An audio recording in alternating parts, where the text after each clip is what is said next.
Dans une petite chambre sombre, Ruth consacrait chaque instant à soigner sa mère malade, ignorant que sa vie allait basculer. La pauvreté était leur seule compagne, jusqu'à ce que des hommes en costume n'apportent une proposition indécente. Les valises s'ouvrirent sur une fortune. Pour la mère de Ruth, c'était le prix de la survie, ou peut-être autre chose. En larmes, sa mère la suppliait. Elle pointait l'argent comme si c'était le seul remède à ses souffrances physiques. Le cœur lourd, Ruth accepta ce sacrifice. Elle ne savait pas encore qu'elle venait de vendre son âme au diable. Le mariage fut célébré dans la précipitation. Idriss, le milliardaire, restait de marbre, tel un prédateur observant sa proie. Ruth, vêtue d'une robe élégante mais sobre, semblait plus prête pour des funérailles que pour une union sacrée. Elle fut emmenée dans un manoir immense, un lieu de luxe, mais étrangement vide et dépourvu de toute chaleur humaine. Les couloirs étaient gardés par des hommes au regard d'acier.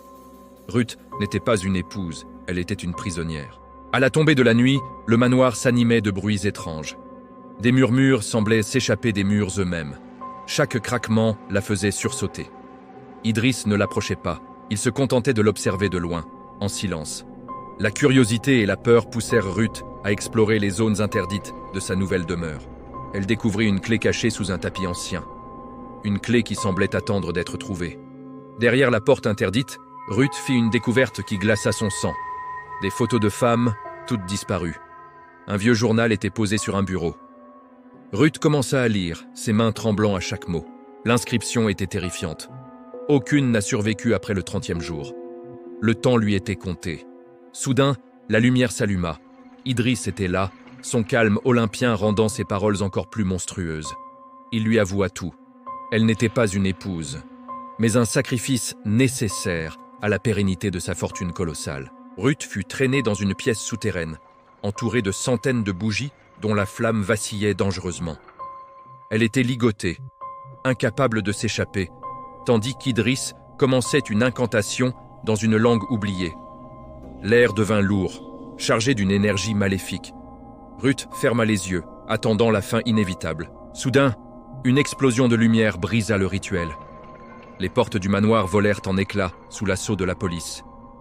Idriss fut maîtrisé au sol, son empire de sang s'effondrant en quelques secondes. Libérée de ses liens, Ruth s'effondra en larmes, pensant enfin être en sécurité auprès des siens. Mais à l'extérieur, parmi la foule et les gyrophares, elle aperçut une silhouette familière.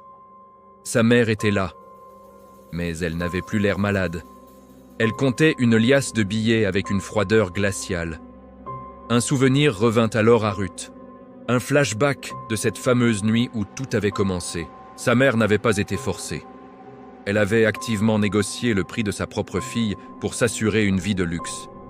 La trahison était plus profonde que les rituels d'Idriss. Le monstre n'était pas seulement celui qu'elle avait épousé. Ruth réalisa que sa vie entière n'était qu'une monnaie d'échange pour ceux qui auraient dû la protéger. Elle resta là, seule au milieu du chaos, le cœur brisé par la personne qu'elle aimait le plus au monde. Si tu étais à sa place, confrontée à une telle trahison, pourrais-tu un jour pardonner à ta propre mère ?